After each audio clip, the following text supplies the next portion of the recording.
आज मौसम बहुत ही अच्छा था, तो हमने सोचा आज आपसे थोड़ी खुली हवा में बात की जाए। Let's change the location I thought.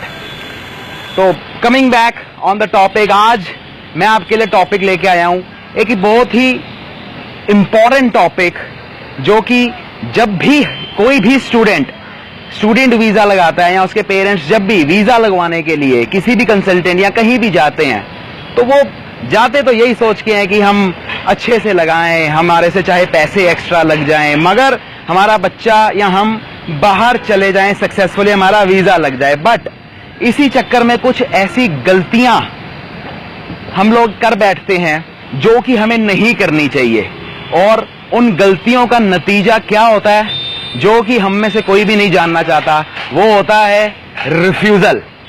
तो आज मैं आपको बताऊंगा कि वो क्या गलतियां हैं जो स्टूडेंट्स और उनके पेरेंट्स आम तौर पर करते हैं, जो कि वो ध्यान नहीं देते just in the sake of कि हमें बस बाहर जाना है। So let's start. सबसे पहली गलती ये होती है कि अपने एकेडमिक्स को नजरअंदाज कर देना। आपने एक कंट्री चूज करी है, एक कोर्स चूज किया है, क्या वो आपके एकेडमिक्स को वेरीफाई कर रहा है? क्या वो एकेडमिक्स आपके बोल रहे हैं कि हाँ आप इस कंट्री में जा सकते हो? बट हमारे कुछ फ्रेंड्स किसी कंट्री में गए हुए हैं, कुछ रिलेटिव्स किसी कंट्री में हैं, तो हमारा एक मोटिव रहता है कि हमें उसी कंट्री में जाना है। तो यहीं से फेक कंसल्टेंट्स अपनी कहानी शुरू करते हैं, आपको बोलते हैं कि हाँ जी हो जाएगा, ऑफर लेटर आ जाएगा, बट एट लास्ट आता नहीं है। तो सबसे पहली बात यह है कि अपने एकेडमिक्स को नजरअंदाज ना कीजिए, अपने नंबरों को नजरअंदाज ना कीजिए, उसके बेस पर कंट्री चूज कीजिए। नेक्स्ट, इसी से रिलेटेड है कि कंट्री क्या चूज कर रहे हो। कंट्री फिर वही चूज कीजिए जो आपके एकेडमिक्स बोल रहे हैं, राइट। नेक्स्ट, आईएलटीएस के बैंड्स। हमारे आईएलटीएस के बैंड्स 5.5 आ जाते हैं ओवरऑल। हम बड़े कंसल्टेंट से सुन लेते हैं कि हाँ जी तेरा 5.5 बैंड में इस कंट्री में हो जाएगा, ऑस्ट्रेलिया हो जाएगा या कनाडा हो जाएगा, बट एट लास्ट क्या आता है? रिफ्यूजल आ जाती है। मैं नहीं कहता कि वो नहीं होते, मगर हर बार मैं यही कहता आया हूं कि 100 में से 5-6 वीजाज लग भी गए तो कोई बड़ी बात नहीं है। बट फिर यही बात कहूंगा कि अगर आपके 5.5 आ सकते हैं तो आप 6-6.5 बैंड्स भी लेकर के आ सकते हैं। तो अपने आईएलटीएस पर मेहनत कीजिए, अपनी आईएलटीएस को नजरअंदाज ना कीजिए जस्ट फॉर द सेक कि हमारे बैंड कम है, कोई कंसल्टेंट कह रहा है कि इतने पे आ जाएगा। वो चांस लेने वाली बात है, एट लास्ट रिफ्यूजल होगा, पछताएंगे आप और किसी को कुछ नहीं। थर्ड पॉइंट, अपना गैप।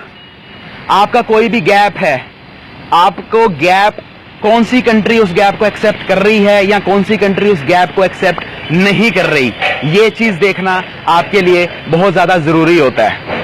नॉर्मली यही होता है कि एक कंट्री हमने चूज करी है, उस कंट्री में जाना है, मगर वो कंट्री आपका वो गैप ले नहीं रही, उतना गैप आपको एक्सेप्ट नहीं कर रही, बट स्टिल वही चीज होती है कि फ्रॉड एजेंसीज, फ्रॉड कंसल्टेंट्स आपको बोलेंगे कि हाँ फेक डॉक्यूमेंट्स लगा लो, ये लगा लो, वो लगा लो, और एट लास्ट रिजेक्शन आती है। तो अपना गैप के तौर पर जो आपका गैप है उसको देख करके कंट्री चूज कीजिए।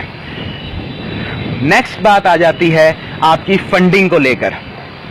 कुछ कंट्री में फंडिंग्स दिखानी होती है, किसी के अंदर कुछ डिपॉजिट देना होता है, तो फंडिंग आपके पास कोई कंट्री 3 महीने पुरानी मांगता है, कोई 6 महीने पुरानी मांगता है, कुछ करंट भी मांग लेते हैं।